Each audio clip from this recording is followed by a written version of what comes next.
I've seen a lot of people rush out the door with a $150 mini drone that promises smooth footage, only to end up with shaky clips and a battery that dies before the sunset. The regret that follows is real. You spend the whole day trying to get a decent shot and end up with nothing but a handful of blurry pixels.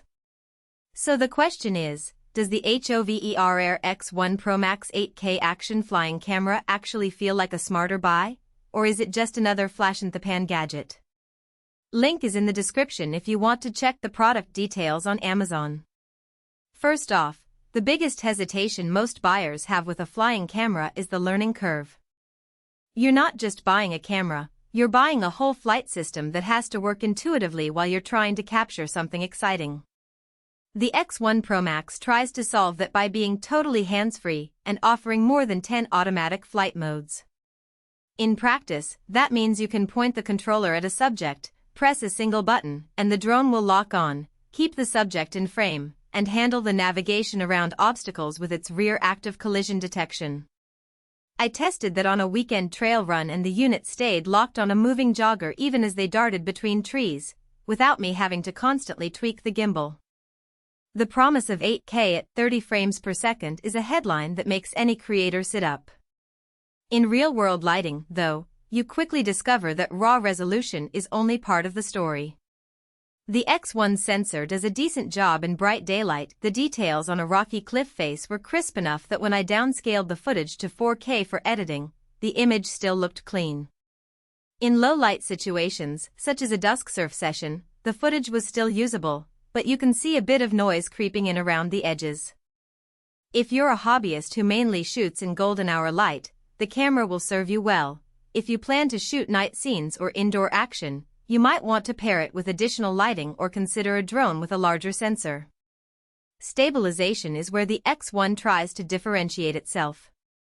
The SmoothCapture 2.0 software combines a 3-axis gimbal with electronic stabilization, and on my test runs the result was noticeably smoother than many foldable drones at the same price point. I did a fast downhill bike ride, and the footage stayed rocksteady even when I hit a speed of 40 km per hour. The follow speed of 42 km per hour means the drone can keep up with most action sports without lagging behind, which is a practical advantage if you're chasing a snowboarder down a slope. Battery confidence is another hot topic. The X1 PROMAX ships with a battery that the manufacturer claims gives about 25 minutes of flight time in normal mode. In my real-world testing, I got roughly 22 minutes before the drone warned me to land.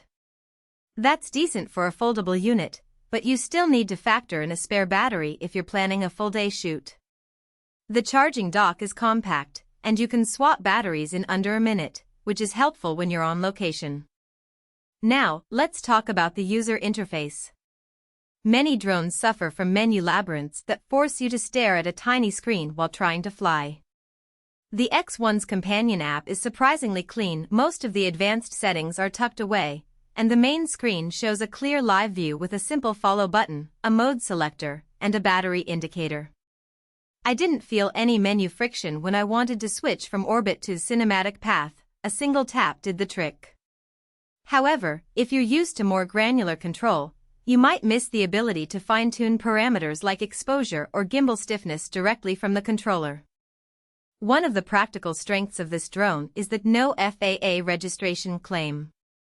Because it falls below the 250-gram threshold, you can fly it in most U.S. public spaces without the paperwork that larger drones require.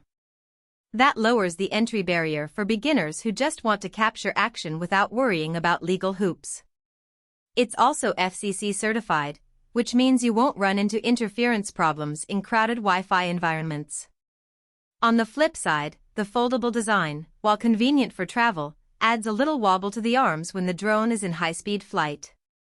I noticed a faint vibration at the upper limits of its speed envelope, which the electronic stabilization tried to compensate for but could not fully erase.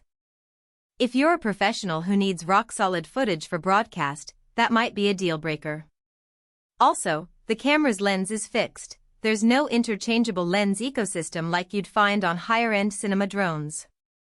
That limits you to the built-in field of view, which is wide enough for most action shots but not ideal if you need a tighter perspective without cropping in post.